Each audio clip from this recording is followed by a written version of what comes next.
Buenas tardes, queridos seguidores y amantes de la lectura. Mi nombre es Armin Alfonso. Soy mediador del tambo de lectura de la Casa de la Cultura Benjamín Carrión, Núcleo Sucumbíos.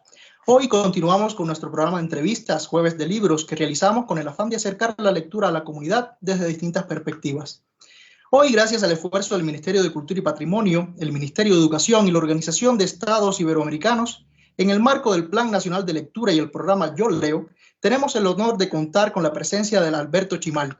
Alberto, bienvenido, un gusto tenerte por acá. Hola, Armin, qué gusto. Muy buenas tardes o noches o la hora que sea.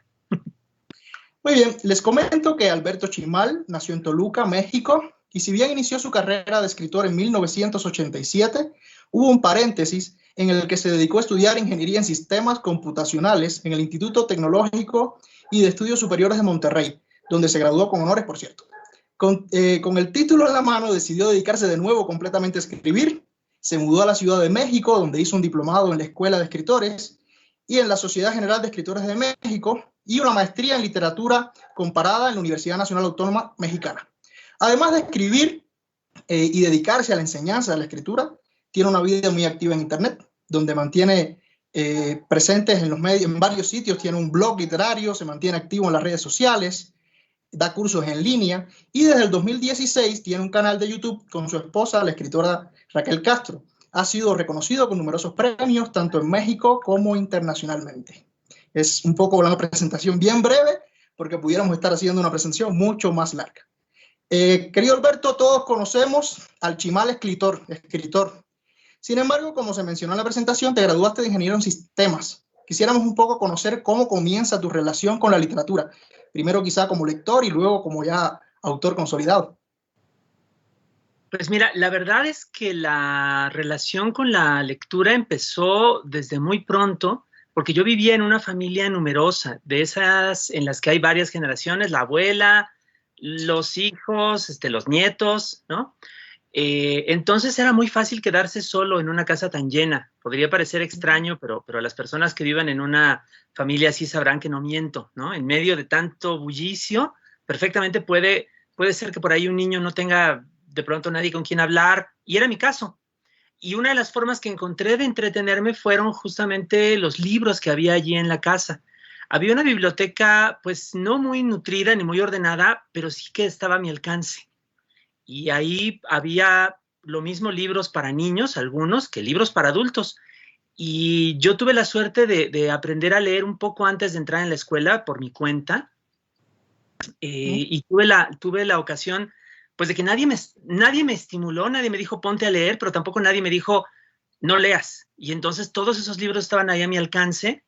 Y pues descubrí de todo en esas lecturas yo creo que entre los 5 quizá y los 8, 10 años, ¿no? Que ya estaba yo en la escuela primaria, pero las lecturas, digamos, como sistematizadas de la escuela, pues sí estaban muy atrás de lo que yo estaba haciendo. Digo, sin saber que era, digamos, inusual, sin tener ningún tipo de programa ni nada. Una cosa curiosa. Claro, sí es muy interesante algo de lo que nos cuentas, y está relacionado con el hecho de que no hubo una especie de mediador en la familia, alguien que fuera guiando o que fuera incluso filtrando qué puede leer y qué no puede leer, ¿no? Que es un poco quizá el gran problema de los planes de estudio de las escuelas, que le dicen al niño, mira, esto es lo que usted puede leer, de ahí para allá no lea nada más, ¿no?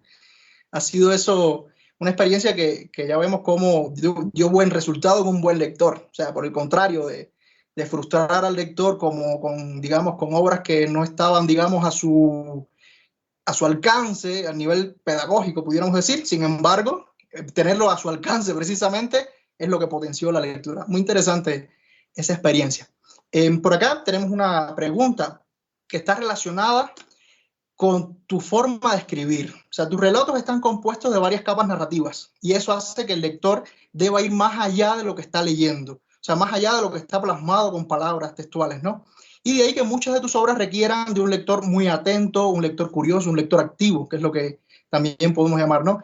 ¿Cuál sería tu mayor preocupación cuando escribes un relato? ¿Qué buscas transmitirle a los lectores cuando estás pensando, concibiendo una obra?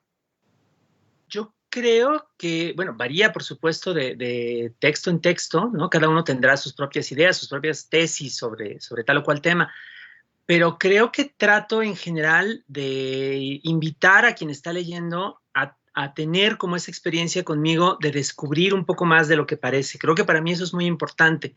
Justamente, ya sea haciendo referencias como intertextuales hacia otros libros, o hacia música, o hacia cine, o qué sé yo, o como bien dice la persona que nos pregunta, como tratando de superponer algunas capas de sentido aparte de lo evidente, ¿no? Como para reservar alguna sorpresa, como para sugerir alguna otra posible interpretación. Escribo así porque son textos que a mí me gusta leer, me gustan textos que de alguna manera puedan como estimular esa imaginación o esa participación activa, ¿no? No me gustan los textos que los lees de una sola sentada y ya los absorbiste del todo y los puedes desechar, ¿no? Por el contrario, me Claro, gustan como textos que se dejen como manipular, como dar vueltas y que no se vayan del todo. A mí me gusta mucho esa experiencia. claro, o sea, como lector se agradece mucho. Al final el lector completa la experiencia creativa, por decirlo así, ¿no? O sea, y eso es algo que cuando uno lee los cuentos de Alberto Chimal, que les recomendamos a todos los que nos están escuchando, es algo que se siente, o sea, uno siente que uno tiene que completar la historia, o sea, no está todo dicho, está todo bien sugerido. Y te lo lees un rato y el rato que te lo lees de pasado 2 años y tienes una lectura completamente diferente y un goce estético también completamente diferente. Bueno, para entrar un poco en calor, me gustaría compartir una lectura de uno de tus cuentos, también para sugerirle la lectura a nuestros que nos escuchan por las redes sociales, ya no sabemos cómo llamarles, si televidentes, radio escuchas. Y también me gustaría invitarte, Alberto, si tienes algo por ahí que nos quisieras compartir, ve Claro, preparando en lo que vemos por acá, y así vamos también un poco dando a conocer la obra que es bien querida acá en Ecuador, te cuento. yo agradezco. Bueno, vamos a leer un fragmento del cuento titulado King, y dice: de lunes a viernes, a las 12 en punto, era la misma rutina. Bajaban al Starbucks de la plaza, pedían croissant de jamón y queso y capuchino de vainilla. Conversaban sin dejar de comer y estaban de vuelta arriba, con sus credenciales ante el lector magnético que abría las puertas, al cuarto o hasta el 20 para las 3. Ambos preferían ser rápidos. La oficina daba 60 minutos estrictos para salir, y las puertas en verdad no se abrían, orden de la empresa, tras 5 minutos de retraso. Una vez el padre de Javier le había preguntado cómo podían comer en un lugar así, una cafetería mala y cara, sin otro mérito que ser parte de una enorme cadena. Él se había reído, y Claudia también. En realidad, el sitio no era peor que cualquier otro, ni mucho más costoso, y tenía la ventaja de estar cerca de los elevadores. Bueno, este inicio nos está indicando una historia que parece ser muy realista, ¿no? Sin embargo, les dejo ahí y vamos leyendo la historia para ver cómo va girando esto y cómo esta vida cotidiana, rutinaria de estos personajes se torna en algo más interesante. Vamos a dejarlo ahí e invitar a los lectores a que lo lean. El cuento que les leí se llama King y está en el libro 7. Ya es una antología de las mejores obras, según el editor que lo compiló, de las mejores obras de Alberto Chimal, que les invitamos también a nuestros lectores a que puedan compartirlo. Si de pronto tienes alguno que nos quieras leer. Claro que sí. Ese cuento, digo, me da gusto que lo consideren porque no es uno de los que les hagan mucho caso, es como de mis comparativamente pocos cuentos realistas, donde pasan cosas raras, pero digamos dentro de las leyes naturales. Yo les quisiera leer, digamos, para equilibrar, de este otro libro que se llama Gente del Mundo, del cual no hay fragmentos incluidos en el que tú tienes, que es publicado por la editorial mexicana Era y que tiene la forma de una especie de falso tratado antropológico o relatos de viajeros. Son las descripciones de pueblos remotos, pero inexistentes, o que quizá podrían haber existido, pero todo es como La historia no apócrifo. lo recoge. Muy bien. Y entonces, por ejemplo, que se llama El Arte, ¿no? Y dice: el pueblo de los Tabrek, cuyo nombre significa los que iluminamos, aprende a dibujar antes que hablar. y siempre son más ágiles sus manos cuando sostienen el pincel o el carboncillo que sus bocas. Viajeros de todas partes del mundo llegan hasta Ctiraca, su ciudad, en busca de sus obras, y todo el día se escuchan en las calles el pregón, los regateos, el tintinear de las monedas y las exclamaciones llenas de admiración de los que tienen ojos para ver.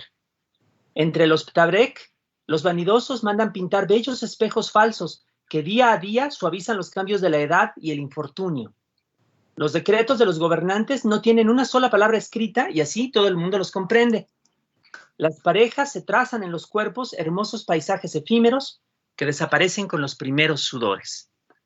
Esta es una descripción de las costumbres de este pueblo extraño y vienen muchas más. Muy bien, chévere. Sabes que hablando de este tema, una de las cosas que a mí me llama mucho la atención es cómo trabajas, cómo recreas los diferentes mitos, o sea, mitos que quizás sean mitos de la cultura popular o mitos que hasta te creaste, por decirlo de alguna forma. Uno de mis cuentos favoritos, precisamente este libro, es El juego más antiguo. O sea, esa lucha entre esas dos brujas que al final se están transformando constantemente en cosas cada vez más sugerentes y cosas cada vez más complejas. No les voy a revelar el final a los lectores para que vayan a buscarlo, pero me gusta mucho ese tratamiento del mito, o sea, ese trabajo de cómo la fantasía se presenta en un mundo como realidad, como la realidad de ese mundo, ¿no? Y un poco el trabajo y la importancia que se le concede a este género fantástico, a la imaginación dentro de tu obra, es muy relevante. Me gustaría quizás hacerte la pregunta de qué importancia le das precisamente a la imaginación y a lo fantástico en contraste con lo cotidiano. O sea, ¿cómo ves, cómo valoras la necesidad de subvertir la realidad, por decirlo de alguna manera, en la literatura? Para mí es algo primero de afecto, porque muchas de esas lecturas iniciales que tuve ahí en casa de mi mamá, pues eran libros de esos, libros donde había esta imaginación fantástica y estas cosas extrañas. Nadie me dijo que fueran parte de un subgénero o de una variedad distinta de la literatura. Yo simplemente los leía, ¿no? Y además me pasó algo curioso. Varios de los textos, digamos, de autores clásicos o canónicos de México, de mi país, que leí por vez primera, de hecho, fueron textos también fantásticos. Lo primero que leí de Carlos Fuentes, de José Emilio Pacheco, del mismísimo Octavio Paz, que tiene por ahí un libro de cuentos fantásticos, fue eso, pues porque estaban por ahí en una antología que me encontré. Entonces yo entré no solamente a la literatura mexicana, a la literatura en general a través de este enfoque, ¿no? Ya después descubrí que había otros. Entonces traigo como eso de origen.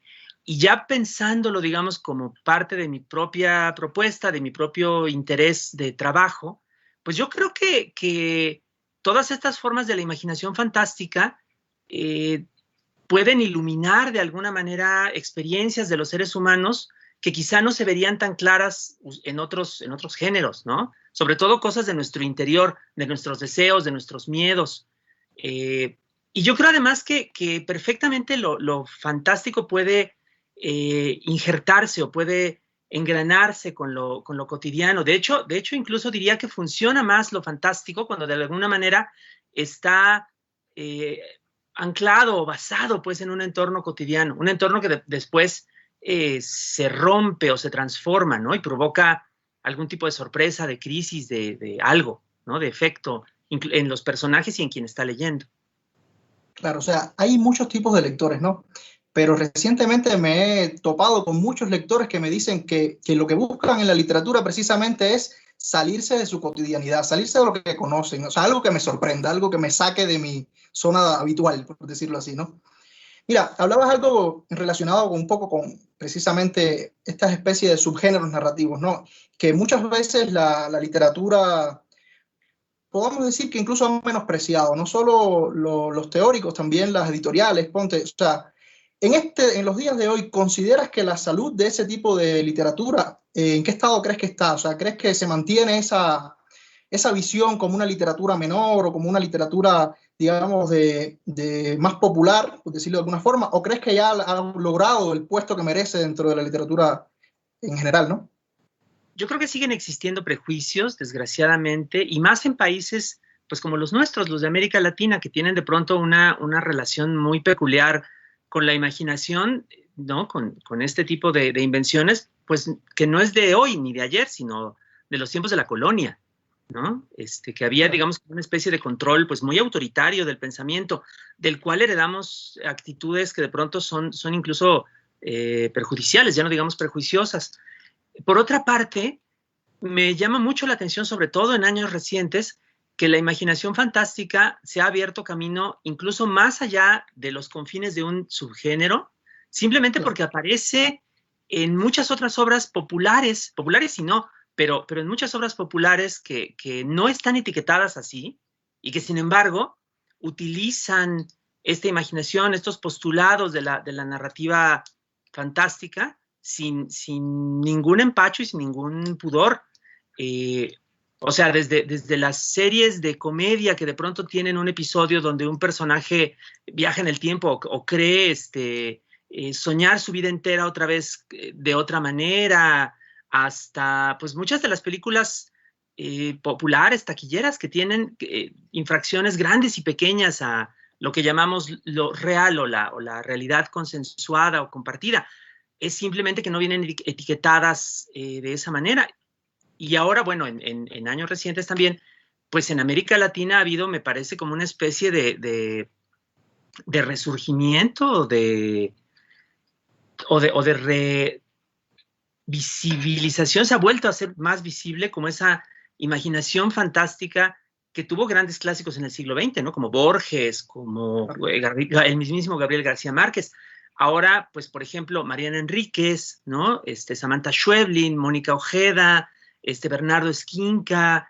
Hay autores que tienen como mucho interés en esta imaginación fantástica y que construyen buena parte de su obra o toda su obra a partir de ella y tienen mucho reconocimiento. Sí, realmente, o sea, que haya voces tan importantes como esas que mencionas, que le hayan apostado a este tipo de narrativa, realmente ayuda mucho a que se visibilice este tipo de literatura y que gane mucha también en calidad, mucho en calidad. Y eso es muy importante.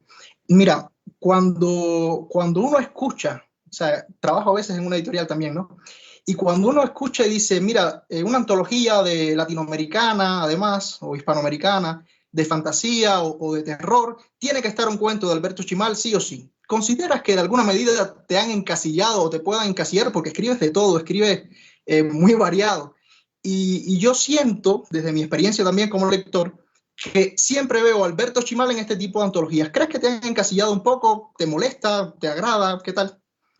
Pues mira, la verdad es que sí temo un poquito el encasillamiento, no tanto por el trabajo en sí, porque me gusta, o sea, me gustan este tipo de historias y hasta ahora creo que en todas las antologías en las que he estado puedo decir que me da gusto estar, es decir, no me he encontrado en ningún índice que me disguste, ¿no? De estas antologías de imaginación fantástica.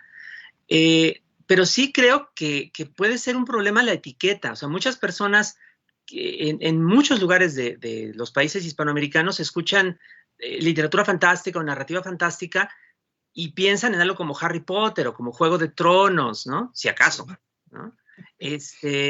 Y pues obviamente tanto mi trabajo como el trabajo de estos colegas que menciono, pues es mucho más vasto, mucho más variado.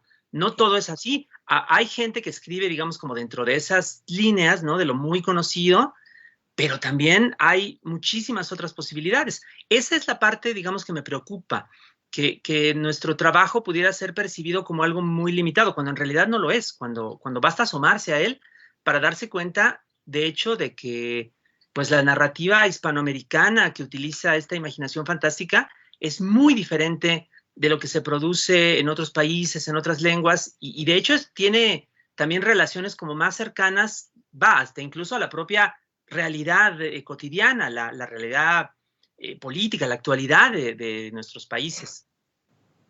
Sí, y es muy curioso porque incluso, o sea, nadie se le ocurre asociar la literatura fantástica en Borges con este otro tipo de literatura fantástica que estabas conversando, más anglosajona tal vez, ¿no?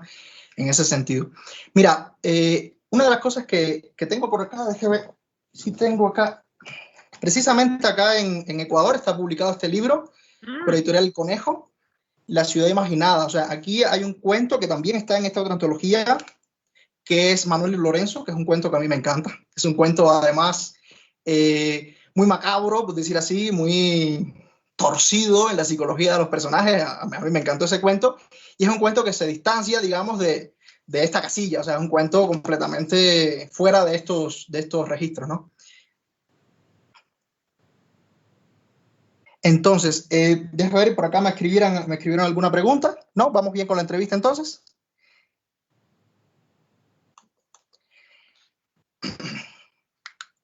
Listo. Mira, algo que comentábamos también al inicio en la presentación es el trabajo que hace Alberto Chimal en redes sociales. O sea, un poco lo que nos gusta escribir, nos gusta leer, estamos también pendientes y agradecemos muchísimo todo ese trabajo porque das consejos muy valiosos. Tienes el canal de YouTube con Raquel, que le mandamos un saludo, seguramente nos está viendo, un saludo cariñoso para Raquel también desde acá.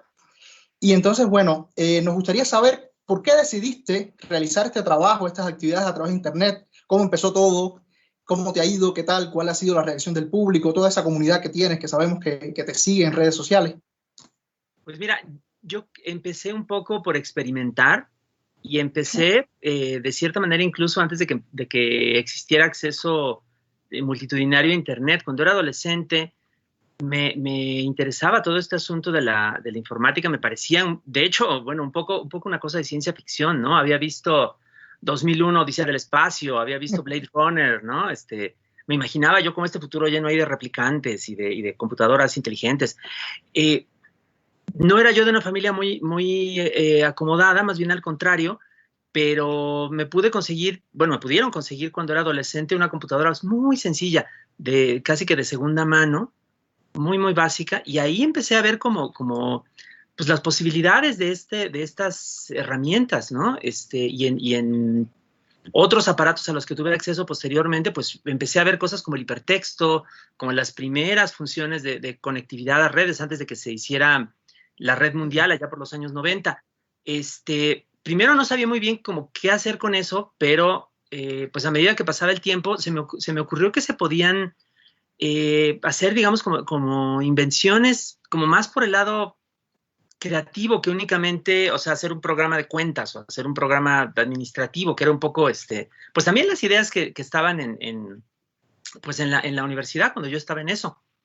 Y de ahí se vino como muy naturalmente, pues otras posibilidades que vinieron después de experimentar. Y ahora que, digamos, ese acceso está muy generalizado, pues toda esa práctica, digamos, pues devino muy naturalmente pues en estos proyectos de divulgación, ¿no? Que más bien ya no se trata de una cuestión como de explorar la tecnología, sino de ver qué otros usos y sobre todo qué otros públicos, qué otros receptores puede tener. Mucho de la tecnología digital como la entendemos, sobre todo en décadas recientes, ¿no? Con estas aplicaciones y comunidades que están como apuntadas a sectores muy precisos, parece estar limitada para todo el resto del mundo, ¿no? Y en cambio yo creo que no, yo creo que pueden usarse de manera más amplia y pueden usarse para propósitos más amplios. Y es un poco la intención, digamos, de los proyectos en los que he estado metido en los últimos años, ¿no? Sobre todo el canal de YouTube y sobre todo esta idea también de tener sitios, de tener presencia en las redes sociales, donde haya como esta referencia constante a la escritura creativa, que me parece es mi práctica cotidiana, pero además es una manera pues de relacionarse con la gente, ¿no? Porque hay pues una buena cantidad de personas interesadas que ya están ahí a la espera, que ya saben que vamos a tener estas publicaciones, que voy a proponer un ejercicio todos los días a las 9 de la mañana por el Twitter y por Facebook. Entonces, todo eso ya está ahí presente y todo eso funciona, creo yo, como un complemento de todo lo demás, de todas las otras experiencias que puede ofrecer la red para una persona cualquiera, pues, en el momento presente. No, sí, de hecho, o sea, una de las cosas que llama la atención es lo variado que es el trabajo. O sea, hace sugerencias de lectura, hace sugerencias de escritura, das estos ejercicios para la escritura creativa, como le podemos llamar también, ¿no? Y ha sido muy variado, además muy constante, que es una cosa impresionante, ¿no? O sea, no solo que lleva mucho tiempo, sino que además ha sido perseverante, o sea, y es algo que toma muchísimo trabajo, o sea, es algo que apreciamos mucho porque realmente se nota que dedican tiempo a hacer ese tipo de gestión en redes, que además a la larga es lo que impulsa también a que nuevos lectores se vayan sumando cada día, ¿cierto? O sea, un poco tememos, por decirlo de alguna forma, que los lectores se vayan hacia estos medios, hasta esa recompensa rápida que da algún tipo de lectura, digamos, ¿no? Porque también son lecturas las que hacemos en las redes, y tememos que se vayan alejando de la literatura. Entonces, para nada, o sea, hay muchas formas de combinar armónicamente los mundos, más decir, más tradicionales y los mundos más contemporáneos. Y precisamente con respecto a esto de las nuevas tendencias, por llamarlo, ¿no? De las formas de leer, o sea, uno está leyendo actualmente este término que se habla literatura digital, o sea, algo así como que parece una cosa novedosa, que parece una cosa diferente. ¿Qué opinas? ¿Qué crees? ¿Cómo nos podrías también comentar sobre esto de literatura digital? ¿De qué va? Yo creo que el término es un poquito engañoso porque Sí. parece sugerir que hay algo terriblemente nuevo, y sí lo hay, pero no de la manera en la que muchas personas creen. No se trata de que haya un contenido esencialmente distinto, sino que el medio es distinto, ¿no? Y El por soporte. supuesto, sí, claro, el soporte influye en lo que se escribe siempre, ¿no? No tendríamos, por ejemplo, las novelas, lo que ahora entendemos como novelas, si no hubiera existido la imprenta, si no hubiera existido la posibilidad de que tuviéramos un libro producido masivamente, ¿no? O en grandes cantidades, que nos permitiera como una especie de lectura concentrada, individual, que es finalmente, digamos, como la lectura novelesca, ¿no? Ahora ocurre algo parecido. Los medios digitales a nuestro alcance influyen en lo que decimos, en lo que estamos dispuestos a escuchar, a leer en ellos, ¿no? Pero creo que lo interesante es ver no solamente cómo cambia la situación, sino qué se conserva de otros momentos de la historia, qué se traslada de un medio a otro, qué se adapta, ¿no? Porque en eso encontramos también aspectos muy interesantes, pues, de cómo vivimos en la actualidad y de cómo se parecen y se diferencian nuestras vidas de las vidas de nuestros antepasados. Y eso es bien importante en una época como esta, porque un gran problema que sí está, digamos, si no provocado, sí agravado por las redes actuales tal como funcionan, es la desmemoria. La falta de contacto, pues, con una perspectiva histórica como más amplia, ¿no? Estamos muy metidos en lo inmediato. Y de ahí sucede, fíjate, un fenómeno muy curioso. Desde por lo menos hace unos 20, quizás hasta 30 años, cada cierto tiempo sale alguna noticia en los medios del día, del momento histórico que se esté viviendo, o sea, en periódicos, en sitios web, en redes sociales, en la televisión, en donde sea. Cada cierto tiempo sale la misma noticia. Alguien acaba de inventar la literatura digital. Alguien está escribiendo usando una computadora. Y lo dicen, y lo dicen, y lo dicen, y no se dan cuenta de que ya se ha dicho cantidades de veces. La primera vez que yo lo escuché, de hecho, ni siquiera había internet masiva. La primera vez que yo lo escuché fue en 1984, cuando García Márquez publicó, ¿cuál fue? El amor en los tiempos del cólera, tras haber dicho que la estaba escribiendo en una computadora y no en una máquina de escribir. Y fue como un gran escándalo y una gran indignación de mucha gente. Como ahora, cada vez que alguien dice, se inventó la escritura por Twitter, o se inventó la escritura por Facebook, o se inventó cualquier otra cosa, en realidad no se está inventando nada nuevo. Más bien lo que se está viendo es que tenemos como un problema serio, pues, de desmemoria, de no tomar en cuenta como todos esos precedentes que ya existen y que tienen mucho que ver, sí, con cómo estamos pensando, escribiendo, leyendo en la actualidad. En función de eso, hay dos recuerdos que vienen a mi memoria, ¿no? Uno es cuando decía, es que estos jóvenes de hoy en día se están inventando la escritura simplificada, sobre todo cuando el tema de los SMS, o sea, que era muy caro enviar porque te cobraban los mensajes por caracteres, ¿no? Y mi abuela me decía, ¿y eso qué era un telegrama? Un telegrama era donde te cobraban por letras igual y tenías que decir muy concretamente, y la gramática no se respetaba porque lo importante era que el mensaje llegara y que fuera económico. O sea, es como dices, ¿no? Que tenemos falta de memoria. Y también recuerdo que tenía un amigo, hace unos cuantos años ya, que me decía, no sabes la facilidad que resultó para mí escribir en una computadora, porque en la máquina de escribir uno quería mandar un original y quería que el editor se llevara una buena impresión, entonces no estaba haciendo borrones, entonces tenía que romper la cuartilla y empezar de nuevo. En la máquina de escribir era un desastre en ese sentido. En cambio, la computadora resolvió ese problema, pero yo estaba escribiendo lo mismo que escribía toda mi vida, o sea, en nada cambió en ese sentido. En cambio, ahorita también cuando hablamos de literatura digital es que los tiempos han cambiado un poco, se vive muy apresurado, las personas, o sea, muchos lectores esperan leer literatura más ágil, por decirlo de alguna forma, literatura más ligera también, y quizá las redes sociales, quizá la vorágine de estos tiempos han llevado, ¿crees que hayan llevado la literatura por ese camino o se mantienen sólidas los preceptos literarios de primero que todo la estética antes que lo que está pidiendo el lector? ¿Qué opinas con respecto a eso? Yo creo que sí hay cambios. Yo creo que las cosas no se mantienen inamovibles, para bien o para mal. Hay digamos, sí, señales como preocupantes, ¿no? Formas en las cuales, por ejemplo, la búsqueda de la popularidad, del me gusta, ¿no? De la descarga de dopamina, de una satisfacción inmediata, de pronto sustituyen la experiencia de leer, que es otra cosa, ¿no? Nos guste o no, es algo distinto.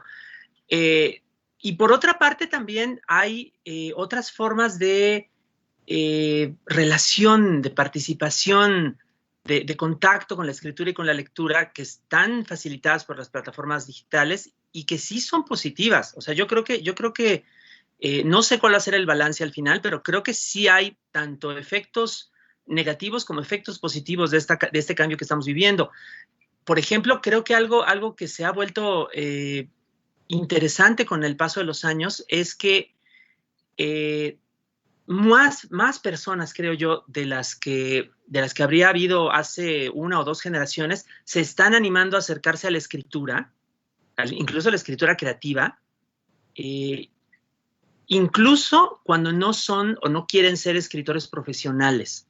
A mí me toca trabajar con mucha frecuencia, y más en este año de pandemia, dando cursos y talleres, ¿no? de diversos tipos en modalidad virtual. Y lo que siempre he encontrado en ellos es que el público que los toma es de lo más diverso. O sea, hay desde el aspirante a cineasta hasta el profesor jubilado, desde el ama de casa hasta la estudiante de preparatoria que tiene la aspiración de ser narradora. Pues hay un montón de historias de vida distinta y no todas ellas pasan por la profesionalización o por el deseo de ser, digamos, lo que tradicionalmente habría sido una figura o una profesional de las letras, ¿no? Y yo creo que eso está muy bien. Yo creo que es bien importante que podamos recibir a la escritura en nuestra casa como parte de nuestra vida, en cualquier circunstancia, igual que recibimos de pronto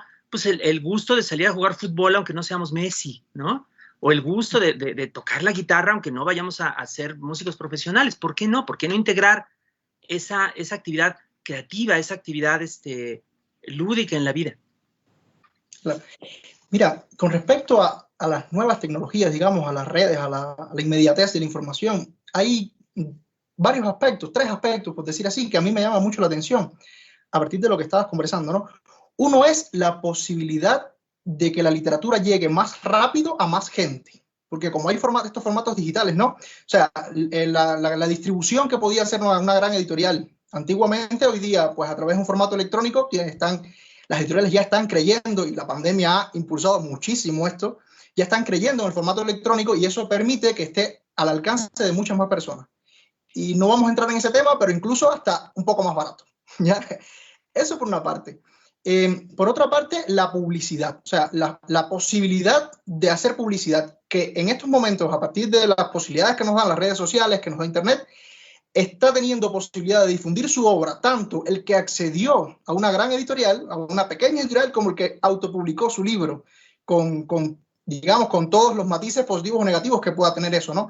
Pero sí es real de que incluso muy económico, hasta por decir gratis, ya las redes nos dan esa posibilidad de que la literatura tenga más penetración en la sociedad, incluso literatura mucho más diversa.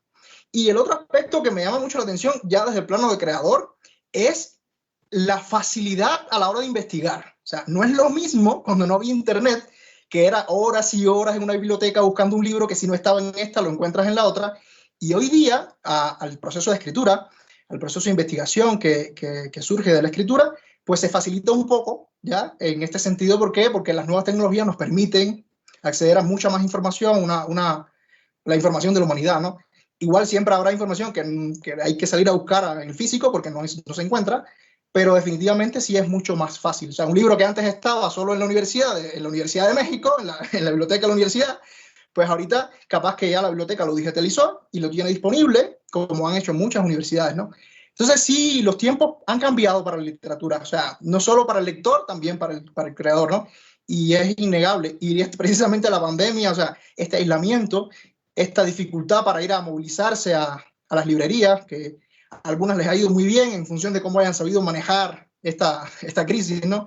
Y otras se las han visto bien feo porque muchas personas no tienen la posibilidad de movilizarse hacia la librería a comprar, pero la literatura en estos tiempos ha sido primordial. O sea, muchas de las personas que se encuentran solos en casa, literalmente, como nos hacías el cuento al principio de tu infancia, la salida al mundo ha sido la literatura y ha sido una de las veces en que con más convicción la gente se ha dicho un libro es un boleto para viajar. Se lo he dicho con convicción y con experiencia, viviéndolo en su propia carne, ¿no? Un poco nos gustaría que nos comentes cómo ha sido tu experiencia lectora en esta pandemia, que te has leído, que digamos, mira, ese le quiero recomendar a todos los que nos escuchan este rato. Sabemos que haces muchas recomendaciones en tu canal, también luego nos invitas y nos copias para compartir en Facebook los enlaces al canal, al blog literario también. Seguro que sí, claro que sí. Mira, pues he estado con varias lecturas un poco superpuestas, porque eso me pasa, digo, no estoy con un solo libro siempre, pero mira, por ejemplo, el último que he estado leyendo es una colección nada menos que de cuentos de ciencia ficción china. Ahorita se los voy a enseñar porque lo tengo en el libro digital, nomás para que lo vean, que se llama Planetas Invisibles. Miren, aquí está. Invisible Planets. Espera. De Ken, bueno, la antología es de Ken Liu. Yo lo conocí, el libro, por otro autor que es Cixin Liu, que es bastante famoso en la actualidad. Este es como el que estoy leyendo ahorita. Ay, mamá, se está acabando la pila. Bueno, en fin. Apenas también en formato digital terminé Nuestra parte de noche, la novela de Mariana Enríquez, con la que... y otro que estoy leyendo que me encanta, es una novela que se llama Piranesi, de una escritora inglesa, Susanna Clarke, que hace como 15 años se hizo muy famosa con una novela que se llamaba Jonathan Strange y el señor Norrell, un libro, una novela fantástica ambientada en el siglo XIX en Inglaterra, y ahora en este otro libro saca una historia como un poco borgesiana de un personaje perdido en un edificio que parece infinito, un poco como la famosa biblioteca de Babel, y ese libro me tiene muy contento. Esas son las cosas que traigo así de tiempo reciente. Sabes que en nuestros tambos de lectura acá en Ecuador, que es un proyecto que tenemos con la Organización de Estados Iberoamericanos, con el Ministerio de Cultura y Patrimonio también y el Ministerio de Educación, mucho de nuestro público, por decir así, son niños. Y sabemos que Alberto Chimal también lee literatura que, digamos, para niños. Recientemente estuvieron leyendo Baba Yaga en el canal de YouTube, ahí lo vimos. ¿Quizás alguna recomendación para los más pequeñitos, tal vez? Claro que sí. Mira, un autor que estaba repasando antecito, y que me parece extraordinario, es Gianni Rodari, un escritor italiano, estupendo, que tiene una cantidad espectacular de historias. Un libro muy bonito de él es uno que se llama Cuentos para jugar, que de hecho es un libro donde las personas que leen o las personas que escuchan los cuentos, si se los lee alguien más, pueden elegir entre diferentes opciones para ponerle diferentes cambios o diferentes finales a las historias. Entonces es un libro interactivo, pues es un libro muy, muy juguetón por ese lado, muy bonito. Fíjate, otro libro que me parece bellísimo, extraordinario, creo yo, para lectores de todas las edades, es uno que se llama Carta al Rey, que es una novela de una autora llamada Tonke Drag, que está, bueno, es una novela de aventuras con un protagonista joven que está en la Edad Media en Europa, teniendo que llevar efectivamente una carta a un rey, pero el chiste es ver como todas sus aventuras a lo largo del camino.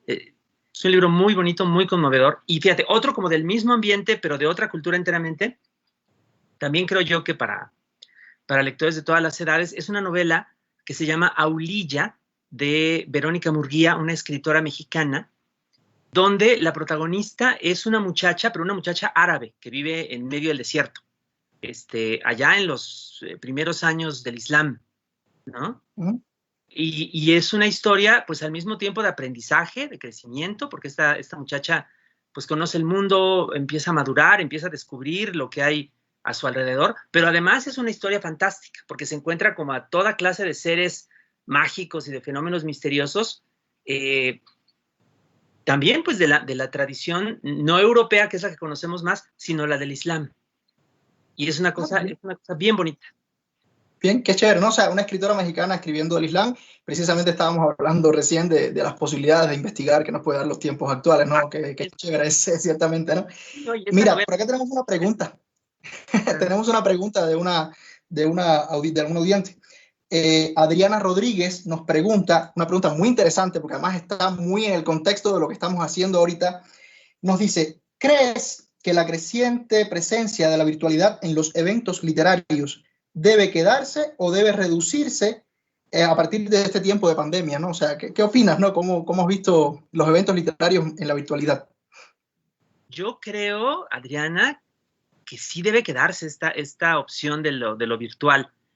Me va a dar mucho gusto cuando volvamos a tener eventos masivos, en vivo y que se pueda interactuar con el público, pero yo creo que no deberíamos renunciar de ninguna manera a la posibilidad de encontrarnos así, porque durante años a mí me tocó conocer a gente que no podía desplazarse a una feria de libro, que no estaba en la ciudad determinada donde iba yo a estar, o que yo no podía ver, porque yo estaba acá en la Ciudad de México e iba a tener una lectura o cualquier tipo de participación en un festival al cual yo no iba a ir, o sea, simplemente porque no me alcanzaba el tiempo, el dinero, la vida. Y si algo nos ha podido dar de bueno este vuelco obligado pues de este año, es que se ha abierto la puerta a más opciones de intercomunicación, de participación digital. La tecnología ya estaba ahí, pero no nos habíamos decidido usarla. Y ahora que hemos tenido que hacerlo, creo que no debemos renunciar a lo bueno que nos ofrece. De hecho, o sea, nos encantaría y esperemos que sea más pronto que tarde tenerte por acá, por Ecuador, Alberto. Pero sabemos que con el trabajo que tienes ahorita y con todo lo que estás haciendo, te hubiera sido bien complejo esta entrevista, por ejemplo. O sea, que Claro. te agradecemos mucho esa posibilidad. Gracias a, como bien decías, son recursos que ya teníamos desde hace algún tiempo, pero esta circunstancia nos ha obligado a usarlo y esperemos que sí, que se queden, ¿cierto? Entonces, muchas gracias a Adriana Rodríguez por la pregunta. No sé si de pronto tenemos alguna otra pregunta. Recuerden que pueden escribirnos en nuestro chat en vivo, lo estamos siguiendo. Si no, bueno, seguimos conversando un poco. Por ejemplo, nos gustaría que nos contaras algo de lo que estás haciendo ahorita, ¿no? O sea, que nos des algunas primicias, si tienes algo por publicar, algún proyecto en el que estés trabajando, ¿no? Bueno, mira, estamos Raquel y yo, mi esposa y yo, por primera vez trabajando a cuatro manos en una novela, ¿no? lo cual es interesante. Ya habíamos hecho un libro juntos, pero era un manual de escritura. Es un libro que se llama Cómo escribir tu propia historia.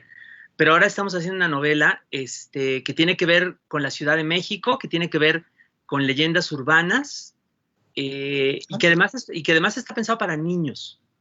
Su protagonista es una niña de 10 años que de pronto se encuentra con ahí unos sucesos sobrenaturales muy extraños y bueno, además tiene que lidiar con las dificultades de ir a la escuela primaria. Entonces, tiene que balancear una cosa y la otra. En esas estamos. Yo creo que va a salir a principios del año próximo. Tenemos que entregarlo pronto y luego pues ya irá pasando por el proceso editorial.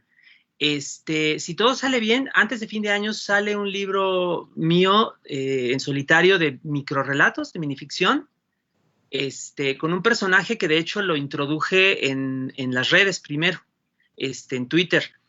El viajero del tiempo. Yo creo que el libro se va a llamar La saga condensada del viajero del tiempo, porque son cuentos pequeñitos acerca de un personaje que viaja hacia el futuro y hacia el pasado y le pasan cosas en el trayecto. Y tengo más cosas en marcha, pero esas están como todavía en un periodo como muy temprano, entonces de momento no podría decir más. Primero quiero estar seguro de que sí se van a hacer, De momento Total. eso, pues, novela para niños y ficción.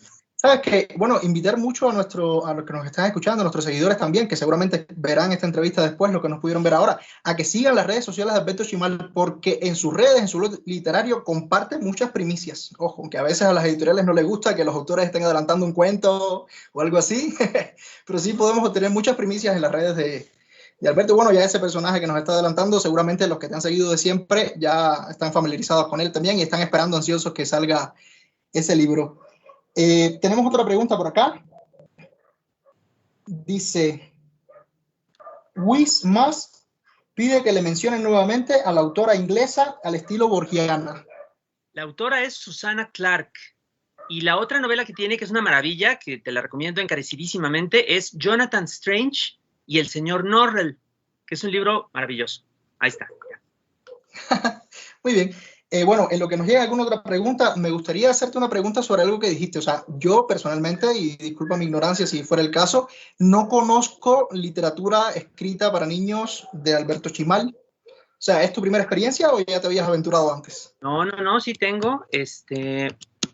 Mira, ya te pasé aquí en el chat de nuestra reunión los datos de las direcciones virtuales para la gente que nos quiera visitar. Y déjame te digo que sí, tengo libros para niños. Fíjate, tengo uno que se llama, es un libro doble, se llama La madre y la muerte y la partida, porque de un lado tiene un cuento del escritor argentino Alberto Laiseca y del otro uno mío. Es un libro como doble. Sí. Entonces, está muy bueno. Ese lo publicó el Fondo de Cultura Económica. Tengo otro que se llama El juego más antiguo, justamente este cuento que estábamos mencionando, salió en una edición solo, ilustrado. Ese lo publicó la editorial Lo que Leo, con unas ilustraciones bellísimas de Isidro Esquivel, que es un genio, es un artista maravilloso. Otro más que se llama La Distante, ese apareció publicado por El Naranjo. Ah, El Naranjo, qué bonito. Sí, que es una editorial maravillosa mexicana. Claro. Esos tres tengo para niños. ¿Sabes qué? Es muy curioso, ¿no? Porque me cuentas de la bruja, precisamente, y yo nunca lo hubiera asociado con un cuento infantil. O sea, y es toda esta línea tan confusa, incluso tan arbitraria, entre qué es para niños y qué es para adultos. Y quién dice, como decías al principio de la entrevista, quién dice que el niño puede leer esto y no puede leer aquello y viceversa. Claro. Y fíjate, otra cosa que salió el año pasado es una novela, también yo creo que las definiciones ya son a veces muy arbitrarias. Pero esta novela aparece en una colección juvenil del Fondo de Cultura Económica y se llama La noche en la zona M. Y este es un libro, digamos, como de narrativa especulativa que se imagina como un posible futuro catastrófico, pues, de la Ciudad de México después de una catástrofe debido al cambio climático. Entonces, este libro, la verdad es que ese libro le tengo mucho afecto, no solo porque se desarrolla muy cercanamente a los lugares en donde yo vivo cotidianamente, sino además porque también ya ves que mencionábamos un poco este asunto de que a veces se piensa en la imaginación fantástica de una manera como muy estrecha, nada más pensando en lo que se hace en los países de habla inglesa. Y esta es una novela, en cambio, que quiere contar un poco esos futuros posibles, pero desde una perspectiva más hispanoamericana, ¿no? Pensando en las posibilidades, las limitaciones digamos, de nuestras formas de pensar, de nuestras formas de organizarnos, algo así. Ya, muy bien. Creo que estamos con el tiempo. No sé si es que hay alguna otra, acá quien nos está coordinando esta entrevista, si tenga alguna otra pregunta. Si no, bueno, para ir despidiendo la entrevista, Alberto, un gusto tenerte por acá. O sea, gracias a las tecnologías y a estos medios digitales que nos están permitiendo conversar esta tarde-noche. Ya es noche en México, acá van a ser las 8. Acá también. Ah, bueno, estamos en sintonía entonces. Entonces, me están escribiendo por acá, déjame ver si hay alguna otra pregunta que nos queda.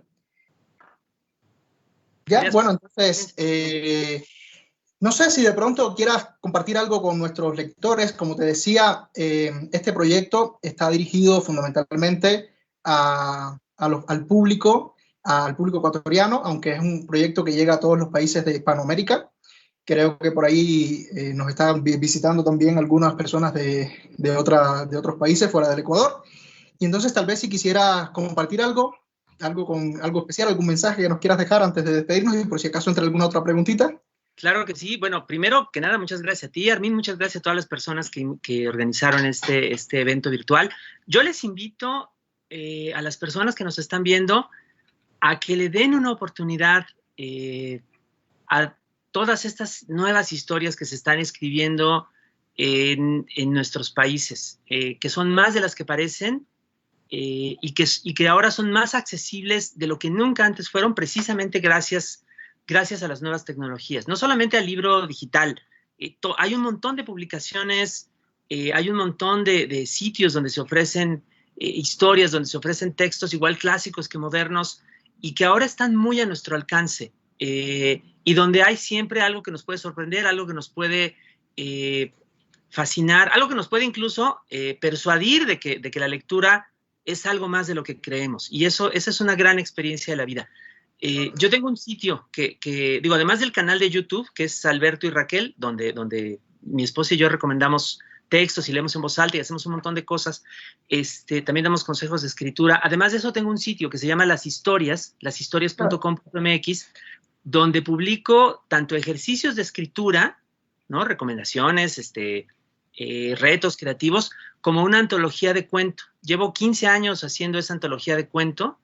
Y hay un poco de todo, pues, autores de todas partes, varios autores ecuatorianos y autoras también, mexicanos de esta época, de siglos pasados, y creo que ya me ha sucedido que algunas personas realmente descubren por vez primera tal texto, tal autora, tal autor en el sitio, y me lo dicen, y es una experiencia muy, muy enriquecedora y que yo agradezco mucho porque es un poco, digamos, dentro de este mar infinito de las redes, contribuir un poco para hacer esa comunicación que nos dan las historias, la lectura. Entonces, si se puede ayudar un poco en eso, yo me quedo muy satisfecho, y si se pueden encontrar ustedes algo que les guste ahí o en cualquier otro lado, más todavía. Claro, los lectores en sentido general somos muy empáticos, ¿no? Entonces, cuando alguien nos recomienda algo, pues vamos buscando, y si es alguien con lo que tenemos determinada afinidad, pues maravilloso. Así que la comunidad que sigue tu trabajo, me imagino que es súper agradecida también, todos súper agradecidos con ese trabajo de mediación, ojo, que es algo muy importante, porque a veces decimos, mira, la mediación no es el concepto tan, digamos, académico de una persona que está haciendo un trabajo intencionado y dirigido para que otra persona logre. No, tan sencillo como, mira, estoy sugiriendo esto que me pareció tan chévere, incluso de un niño a otro en el aula, de un trabajador a otro en una fábrica. O sea, eso es mediación lectora, y ese trabajo de mediación lectora que se hace hoy día a través de redes sociales es muy, muy chévere. Ahora hay un concepto ya lleva unos años, ¿no?, que es el booktuber, pero de alguna manera Alberto Chimal es uno de los inauguradores de este concepto de booktuber también en Latinoamérica, a partir de todo el trabajo que he estado haciendo, ¿no? Entonces, bueno, déjame, me pasan una nota por acá.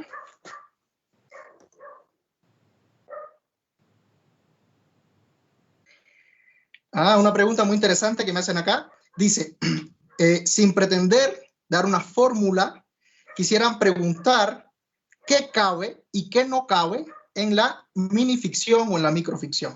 ¿Qué cabe y qué no cabe dentro de esos conceptos? Una pregunta bien técnica, ¿no?, por decirlo.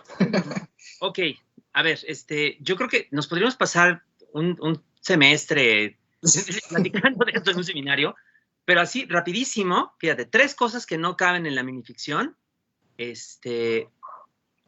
pues más de 200 o 300 palabras, para empezar, ¿no? Digamos, no hay un límite, o sea, no está por ley decretado cuánto debe medir, pero convencionalmente podemos decir unas 200, 300 palabras, lo que quepa en un vistazo de una hoja, pues, ¿no? Podríamos decir. 2 paginitas máximo. Segunda, en la minificción no cabe el querer desarrollarlo todo y decirlo todo hasta la última palabra posible. Al contrario, hay que, fíjate, no solamente comprimir, más bien aludir, insinuar, implicar como cierto conocimiento compartido, ¿no? En lugar de volver a contar toda la historia de Caperucita Roja, nada más decir Caperucita, ¿no? Y apostarle, tener la esperanza de que la persona que nos está leyendo se acuerde, ¿no? Y conozca esa referencia para que la descomprima, digamos, ¿no?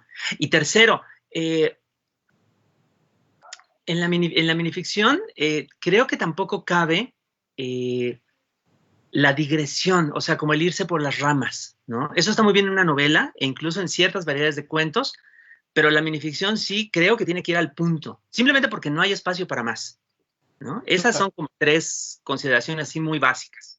O sea, el trabajo del lector en la minificción es mucho más arduo y mucho más interesante también, por decir así. El lector lo agradece, el lector, un lector agradece que así sea, ¿no? Que no le den todo, sino como hablábamos hace un rato también. Bueno, es como decía, pudiéramos estar hablando aquí toda la noche, pasarnos un semestre, pero sí les comento a las personas que nos siguen, a nuestros seguidores, también a los seguidores de Alberto, que él compartió esta entrevista en las redes, que esta conversación puede ser mucho más larga porque Alberto tiene espacios con mucha recurrencia en redes sociales. Los invitamos a que lo sigan y vamos a estar conociendo seguramente de microficción, minificción. Has estado hablando muchísimo en tus canales y entonces también podemos conocer sobre estos y otros temas. Bueno, Alberto, ha sido un honor realmente compartir este espacio de Jueves de Libros contigo. Agradecer mucho tu disposición a participar en esta entrevista porque realmente sabemos que siempre estás con mucho trabajo y más que tienes esos 2 proyectos, más todo lo que tienes detrás. Y además mantenerte activo en las redes, que es un trabajazo, o sea, lo reconocemos muchísimo. Un poco transmitirte el agradecimiento también a partir de los organizadores de esta entrevista, que son el Ministerio de Cultura y Patrimonio del Ecuador, el Ministerio de Educación y la Organización de Estados Iberoamericanos. Ha sido un gustazo esta